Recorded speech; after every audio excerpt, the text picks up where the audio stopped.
I'm going to dig out the Big Strong Leicester Boys episode, the Wagger for Christmas. Yeah. I mean, good luck. Not there. That's a terrible take. It's embarrassing that you put that to me, to be honest. You know, Leicester cut their cloth accordingly. You must feel robbed, hard done by. Put it into no, words. Absolutely do. The reality is that for a club like Everton, you know, if they had have got relegated, it would have been catastrophic. But they didn't sell players to comply with financial fair play like Leicester did, and they stayed up. I'm Will Pugh. And I'm Izzy Barker, and this is SunSport's TapIn. Yeah! We are all about the fans on the TapIn. And this week we're joined by a Leicester City supporter who once dressed up as a horse for a living and who counts Gary Lineker as a bona fide fan of his work. It's Jake Watson from the Big Strong Leicester Boys podcast! Great, really good, thank you. They've rallied, so we restore hope. We've left our title run a little bit late this year. He's been a fabulous striker, definitely the second best striker the club's ever had. And Maresca was quite good, right? Yeah.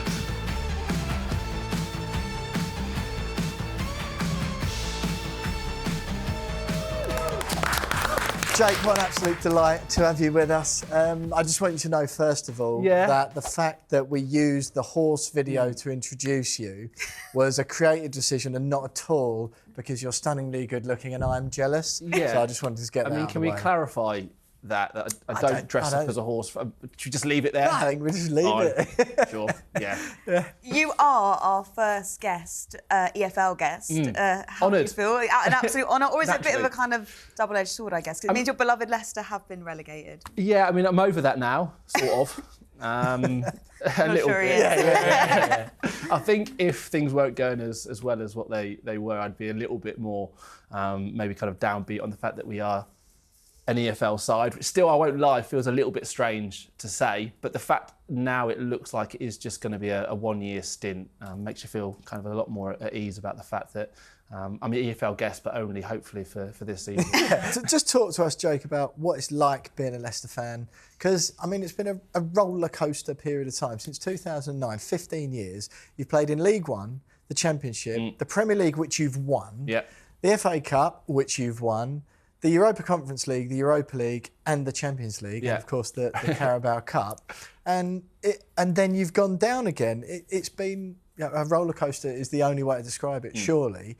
But I personally would much prefer to support a team like that and go on that journey than an Arsenal whose fans, as we told the deluded Gooner earlier in this series, just celebrate coming fourth, and that was their identity for so many years. What's it been like? I genuinely believe that pound for pound, we are the most exciting football team to support. Yeah. We don't just finish mid-table.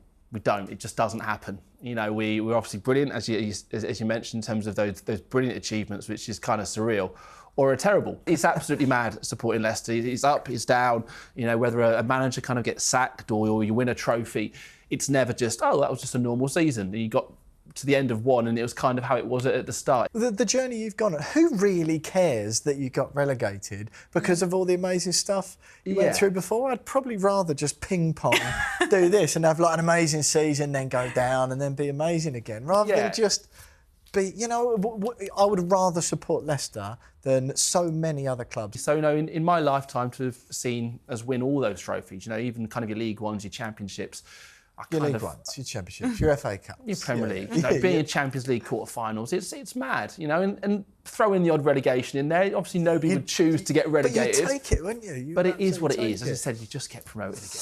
Right, Jake, we'll talk about your beloved Foxes a little bit more later on in the show. A couple of topical bits to hit you with first of all. Number one, the main man all across the back pages over the last week or two. In fact, he's been in and out of them for the last couple of years. He's Ivan Toney, returned from an 8-month betting ban for Brentford at the weekend, caught up in more controversy, this time on the pitch straight away as he appeared to move some of the new fandangled temporary shaving foam, I think that's all it is, that marks out where free kicks are supposed to be taken from. But before we get into all of that, he's come back from an 8-month betting ban and he's sort of being hailed as a returning hero. I mean, 8 months. This isn't 3 matches for a dodgy tackle or a mistimed lunge. 8 months for betting breaches. I just find it sits a little bit off with me that he's been sort of hailed as this returning hero? Right, he hasn't been out with an injury. He's been out serving a punishment. Yeah, no, I completely agree. I found it one of the most bizarre kind of weeks or so of media coverage on a footballer who was betting against his own team. They said he's been lauded as some kind of hero. I mean, there's no getting away from what a good player he is and how important he is for Brentford. So for them to have him back, it's hugely significant. So, you know, it's a story, of course it is. But, you know, as a returning hero, I find odd. And as you mentioned, before he'd even then kicked the ball in terms of on his return, he was already talking about leaving. I find him in general a slightly kind of confusing character because it's not the first time he's done that. And we all understand that footballers have got ambitions, and you know, if you get an opportunity to go play for Arsenal, Chelsea, or whoever it may be, the likely scenario is that you go. But there's just ways of going about it. And you know, when your club has just stood by you for all that time, and you're already talking about leaving, I do find it kind of slightly bizarre. And I'm also not entirely convinced he's at quite the level that people are billing him at. I think there is a shortage of top class, you know, number 9. That's where the value but comes from, £100 million for a 27-year-old, personally, I'd probably look elsewhere. And also, if you look at how many bets he was making, my personal opinion is that he had an addiction, they had a problem. Yeah. And I think actually he should be kind of supported through that as opposed to being whacked with an 8-month ban, which meant he couldn't even go to Brentford to train.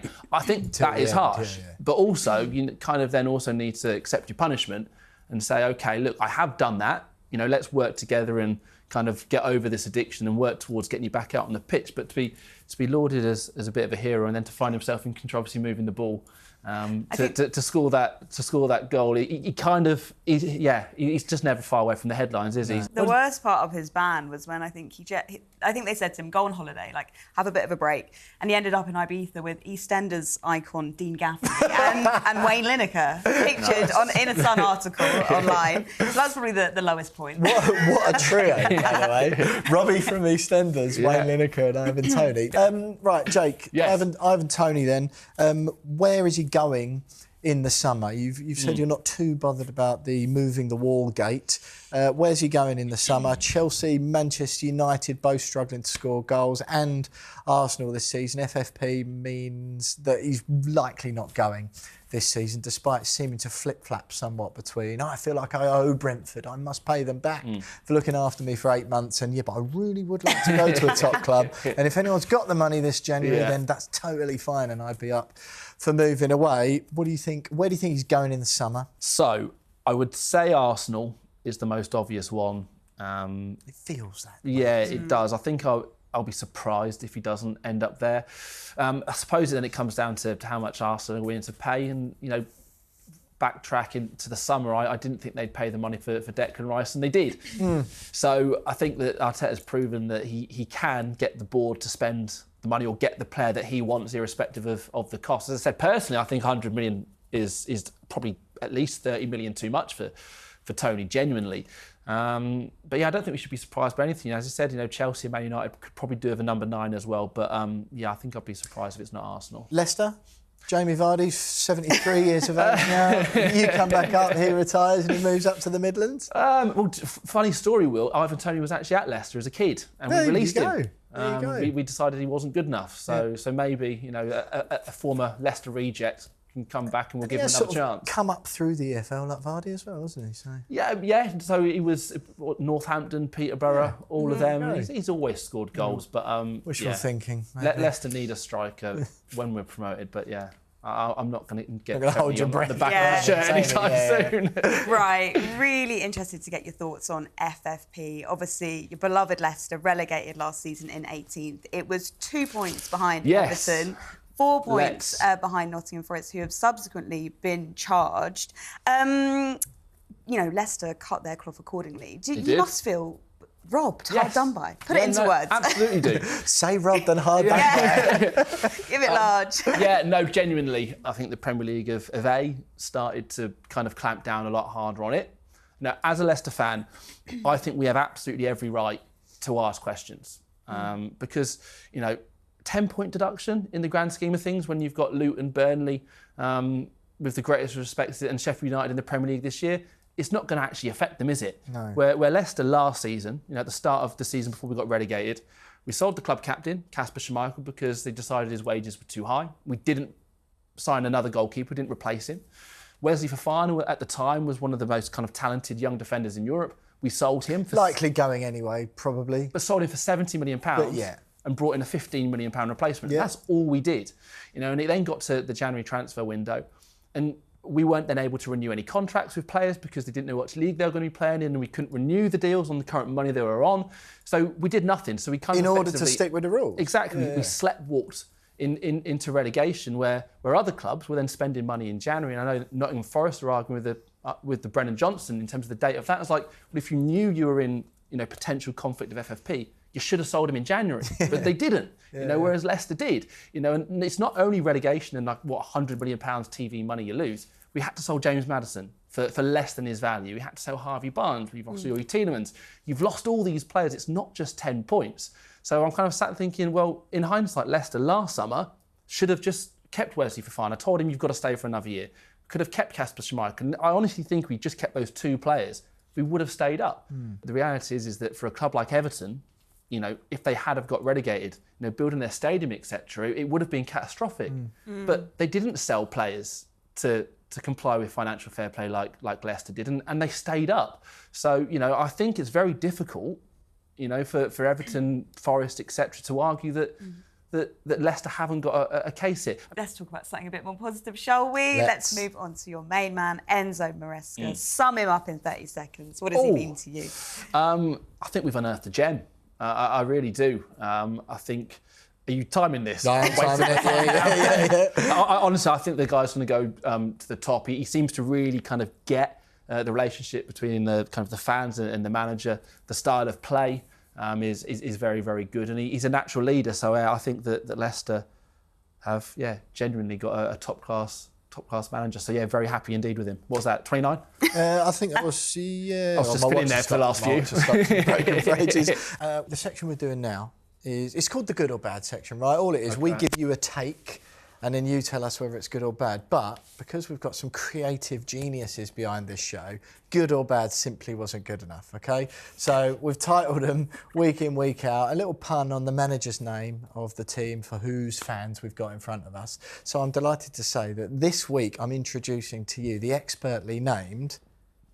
Go on. All's well that ends well, or somebody Resca-ue me. I mean, it's pretty good. It is good, isn't almost it? Worth a round of applause. I said almost. It's good. Maybe not. Good. Right, first one. In 2015-16, when Leicester won the Premier League, you were the least bad of the very average bunch, right? Tottenham bottled it and came third in a two-horse race. He's terrible, isn't he? It was Manuel Pellegrini's last season at Manchester City before Pep came in and turned them into the machine they are now. Whereas this season, City are firing on all fronts at the back of their treble, hunting a fourth consecutive title. Arsenal are playing proper football. This question is longer than the title will be losing me. Come on. Under Mikel Arteta, and Liverpool look dangerous again. So the take is, Aston Villa winning the Premier League title this season would be a greater achievement than when Leicester did it. All's well that ends well, or somebody Resca-ue me.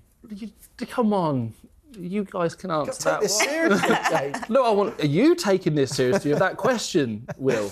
The comparison would be if, like, Luton had won the Premier League this year. So that's a terrible take. It's embarrassing that you put that to me, to be honest. Aston Villa are doing great. No getting away from it, of course. But, I mean, the comparisons are just ludicrous. Right. Second one. Go on. Jamie Vardy, obviously been such a character, an all icon ends well. at Leicester. But, you look at his trophies, 1 Prem title, 1 FA Cup, 1 Community Shield and a championship to his name. But it sort of feels like it could have been so much more. What could have been? Obviously, Arsenal were keen. There were links between Arsenal and Vardy. He's got this kind of flash-in-the-pan legacy kind of feel to him, whereas he could have gone down as one of the greatest Prem strikers ever. So the take is, Jamie Vardy wasted his career by staying at Leicester when he could have gone to a bigger club. What are you doing? He hates us. What is this? All's well that ends well, or somebody Resca-ue me. No player in history over the age of 30 have scored more Premier League goals. Scored the 11-11 Football Writers Player of the Year. A Golden Ball winner. Scored in the Champions League, Europa League. Played in the World Cup, played in the Euros. I think he's achieved quite a lot, and there'll be a statue of Jamie Vardy at Leicester. I don't think there's going to be any statue of Jamie Vardy outside the Emirates, even if he'd gone there and done really well. So I think Jamie is very much at peace with the decision that he made to stay at the club. So it almost feels like, I guess, the blood and thunder of kind of Leicester's amazing journey, that roller coaster, as you mentioned, suits him more than just being at one of those top 6 clubs. I mean, the reality is we'll never know how he would have done had he gone to Arsenal. I don't think actually it would have been a great fit, and I think deep down he probably knew that. Where he would have fitted in, I'm not quite sure. What would you say wouldn't have been a good fit? Just to sort of take the slightly baity style of the question out for a second. But you look at Riyad Mahrez, for example, gone on as a multi-Premier League winner. N'Golo Kante, again, same sort of level. These were all like, and Jamie Vardy was one of those 3, wasn't he? World-class level. And I don't feel like he would have been out of place at Arsenal. I appreciate he was a bit older. Yeah. So he may have had less time at that level and then could have gone back to Leicester for sure. But I don't feel like he wouldn't have fitted or he would have looked out of place. I don't know. Do they drink Red Bull before matches in Arsenal? I'm not sure. I kind of like that kind of... I think if you cast your mind back as well to that Arsenal team, it was very possession-based. And look, that's not to say, obviously, he wasn't technically capable of playing that. But say, for instance, even with England, he never really, got a proper run, was finding himself off and pushed out on the wing.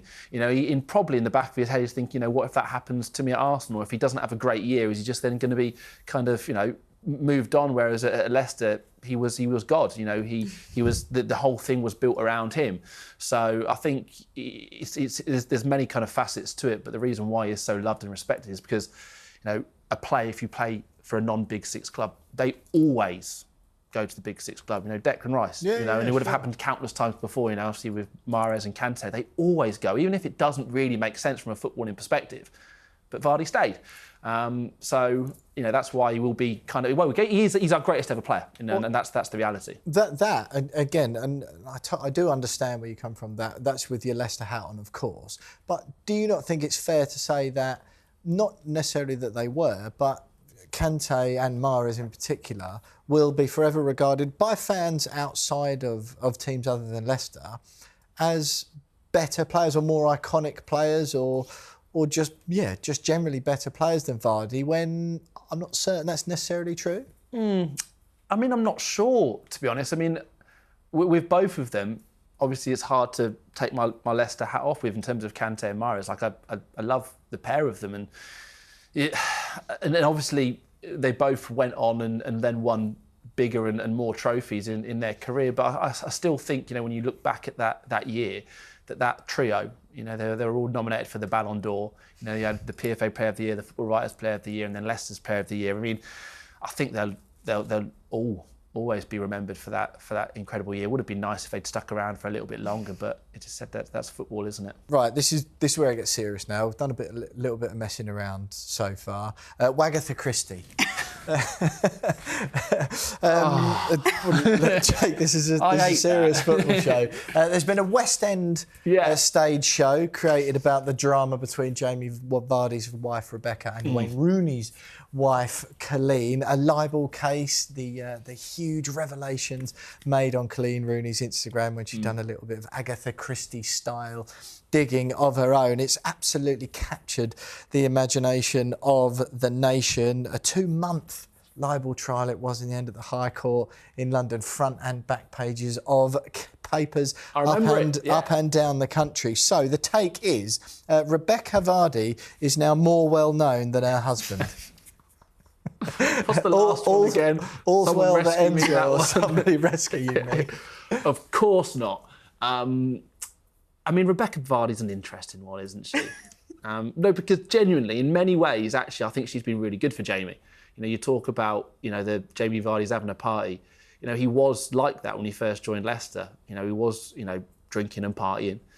And Rebecca got him on the straight and narrow, genuinely. But equally, I struggle to warm to her too much. I'm not a biggest fan, but I actually think she's been really good for Jamie's career. Well, I must admit, Jamie, I admire you for answering that seriously. But what did you genuinely make of the whole thing? Because it felt a little bit of a throwback, didn't it? To remember the old days, like the golden age of the Wags, right? John Terry, Ashley Cole, Wayne Rooney, Peter Crouch, at the World Cup in Germany, wasn't it? Yeah. And David Beckham, of course, as well, Cheryl Cole, Victoria Beckham.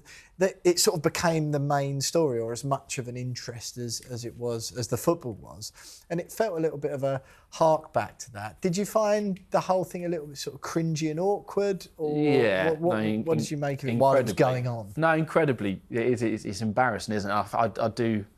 It's a very serious answer again. But yeah, it's so earnest. No, but I feel very sorry for Jamie in terms of he doesn't want or need that. I felt sorry for him and Wayne a bit. They weren't saying anything about it. Yeah, and their wives they got caught up in it, and then they're in sat court there in doing court quite together, just like, what am I doing? And they actually kind of get along. Obviously, you then got to obviously side with the wife, haven't you? You've got no choice. And also, for Jamie's career as well now, every single game, the away fans sing, Jamie Vardy, your wife is a grass. And it's just for a man who's achieved so much, and it's probably his last ever season, right?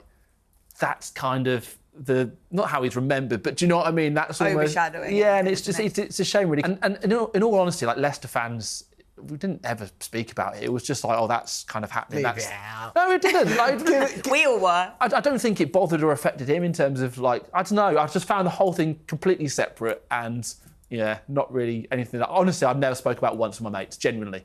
Given the serious nature that Jake answered that question, there's no way he hasn't chatted about it before. Yes. I promise you, I have never chatted about that case or with my Leicester mates. It's never been mentioned on the podcast. Absolutely. Definitely on the group chat. Yeah. Well, I'm gonna dig out the Big Strong Leicester Boys episode, the Wagatha Christmas special. Yeah. I mean, good luck. Not there. It doesn't exist. Nice one, Jake. So, how are you feeling about the rest of the season? Sum it up again in 30 seconds. I've got the timer. You're not going to count aloud. That distracts me. Confident, obviously. We will get promoted. We will win the league. Hopefully, get over 100 points, which would be nice. We've done that before. Reading got the record, is it? 106. 106. Yeah. I think we got 104 before, so it'd be nice to beat that. So yeah, so far so good. More of the same, please. Right, before we go, we've designed an ingenious little challenge to sort the wheat from the chaff among our guests and find out who are the real GOAT of the fan networks. Fancy it, Jake? Yeah? Is that convincing? You're looking nervous. I'm terrified. What am I doing? That's right, this is the perfect delivery from our faves, McDonald's McDelivery. You have got 45 seconds to pump up as many of those balls as you can. And on the whistle, the starting whistle, which I've got here, Izzy will ask you a question which has got loads of answers to it. As you pump in, shout out as many of the answers as you can. You get 1 point for each correct answer, 5 points for each pumped up ball, and that will give you a chance to go on our leaderboard somewhere. I mean, you literally need to pump up 2 balls. It's the Big Strong Leicester Boys podcast. Exactly, so yeah. we're expecting big things. Yeah. It's ironic. I don't think it is, though, is it? I don't think it is. Yeah. It's ironic, guys. It's ironic. Look how big and strong we all are. Right, are you ready, Isabel? Have you got your question ready? Yeah. Jake, are you ready? I think so. This could be very well be the peak of your sport. I think it career. might be, yeah. 3, 2, 1, go. Name as many of the 22 British and Irish players who have won the Premier League 3 times or more. Ryan 5 Giggs. seconds gone. Keep going. Yeah. We don't. Paul We're not going Scholes. to say yes. Roy Keane. That ball looks all right. Next ball. Yeah, you got to work 15 quick. seconds gone. 30 seconds to go. Come on, Jake. High energy. Come on. You can keep shouting I've out forgotten answers people as well already. while John you- O'Shea, Dennis Irwin, Steve Bruce, just doing all Manchester United players, John Terry, Ashley Cole. 29 seconds. 15 seconds to go, Jake. who else? Get another ball, Spiffing come on. at the moment. Spiffing. I've forgotten people. That'll do, yeah. That's pumped. 2 balls. 37. Who else has done it? 6 Frank seconds to go. Lampard. Quick, shout answers. Go. 3, 2. Oh, I can't do it at the same time. Excellent news, Jake, I've got for you. You've got 6 correct answers, which is Plus 2 balls. Plus 2 balls. Do you want to do the maths or shall I? Yeah, I think 16, right? 16 correct answers. Jake, delighted to tell you that you're firmly mid-table with your 16 points. Harry Durham was absolutely buzzing to be in a bronze medal position last week, but unfortunately you've usurped He him. looks miserable, to be fair. Brilliant, well played, Jake. That is it for this episode. So, yeah, thank you again to the excellent Jake Watson from the Big Strong Leicester Boys podcast. And thank you to you guys for tuning in. Make sure you subscribe to SunSport's YouTube channel if you don't already. Check out the first 4 episodes of The Tap In, and we'll see you next time. See ya.